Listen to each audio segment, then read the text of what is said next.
Okay, so I've been thinking about this, and my brain is basically melting right now, because the whole sequence at the mayoral inauguration it doesn't make sense. Or maybe it makes perfect sense, and I'm just overthinking it, which, let's be honest, is entirely possible. But here's what's bugging me. We have Willow standing there giving this massive triumphant speech because she's taking office as mayor. Wait, let me back up. First, I should mention how wild it is that we even got to this point with her political career, considering everything else she's been juggling, like keeping Scout completely isolated from Danny and Alexis, and basically playing puppet master while Drew is incapacitated. But anyway, she's on the podium, she's giving the speech, and then boom, a smoke bomb. Just a smoke bomb right in the middle of the crowd. It's weird, like really weird. The whole thing is just weird. Because a smoke bomb isn't exactly a lethal weapon, right? It's a disruption tactic. It's meant to cause panic. And oh boy did it cause panic. The crowd just completely lost their minds and started trampling each other. I was watching this scene and thinking, is this Port Charles or is this some kind of disaster movie? People are stampeding, knocking over chairs, screaming. And in the middle of all this absolute chaos, Willow gets shoved. She doesn't just trip. She gets violently knocked down in the crush of bodies and falls hard. Like brutally hard. She hits her stomach directly on the sharp edge of the stone steps leading up to the podium. I literally gasped when it happened because the camera angle made it look so visceral. I think it was wait, I don't even know what day it is anymore. Sometime this week. Anyway, the point is... Wait, what was the point? Oh right, the fall. The fall was bad. And then Carly is suddenly there. Which, actually no, let me talk about Carly's reaction first. Carly goes into full-on frantic mode. She's screaming for help, scooping Willow up, and practically carrying her to the ambulance herself. It's actually kind of fascinating if you think about their history. Carly and Willow have had so many ups and downs, mostly downs, but in this moment of pure, unadulterated terror, Carly is the one holding her together. She rides with her in the ambulance, looking completely terrified. But here's the thing that really sent me down a rabbit hole. Willow was in agonizing physical pain, obviously. But neither of them knew what was actually happening internally. They just thought it was blunt force trauma from the steps. Okay, so they get to General Hospital and they rush her into the ER and they do an ultrasound to check for internal bleeding. And the doctor looks at the screen and the color just drains from their face. And then they drop the absolute biggest bombshell ever. Willow was pregnant and she just miscarried. I mean, not exactly a bombshell to us, because this is a soap and we know how these things work. But kind of? Because Willow had absolutely no idea. Zero! She was weeks along and didn't even realize she was experiencing morning sickness. How do you not know you're pregnant, but then again that doesn't explain why she was so exhausted lately? Actually, it does explain it. I was sitting here thinking she was just stressed because of the Jen Sidwell stuff and the Windermere dinner party drama, and keeping Scout away from Alexis. Her stress levels have been through the roof. So she probably just chalked up the nausea and the fatigue to pure anxiety and exhaustion. It makes sense psychologically. When you're trying to control everything around you, you sometimes completely lose touch with your own body. But wait, the paternity? This is where I started pacing around my living room at 2 a.m. The baby. The baby was Drew's.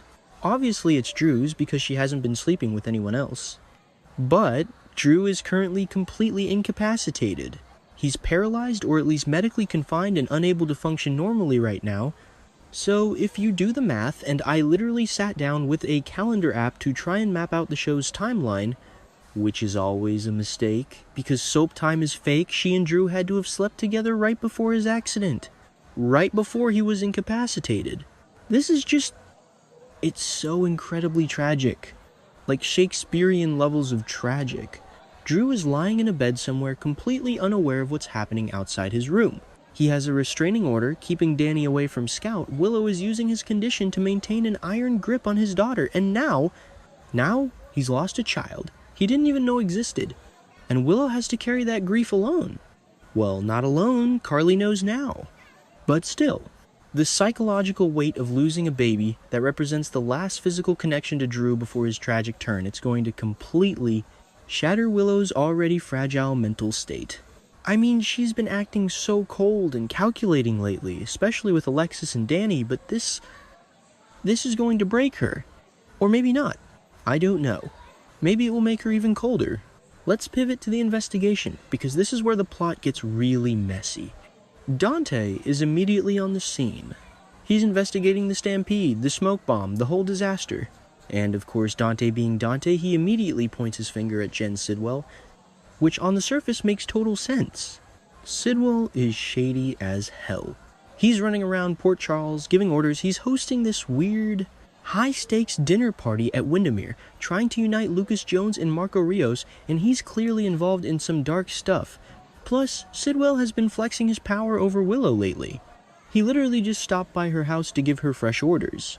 So Dante looks at the board, sees Sidwell's connection to the new mayor, and assumes this was an intimidation tactic gone wrong. A smoke bomb to scare her, to remind her who is actually in charge. But here's where Dante is completely wrong, and where I think the writers are actually doing something clever for once. I know I just said the opposite, but hear me out. Willow knows it wasn't Sidwell, because Willow knows that Sidwell is actually her ally. Wait, let me process that. Sidwell is her ally. Why? How deep does this go? If Sidwell is her ally, that means her mayoral run might have been backed by him from the start. It means all those orders he was giving her weren't threats, they were strategic moves.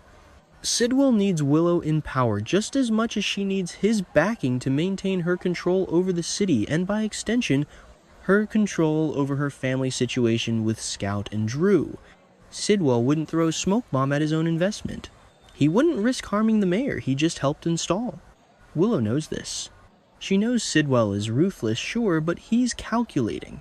A smoke bomb in a crowded plaza is chaotic. It's messy. Sidwell doesn't do messy unless it serves a very specific purpose.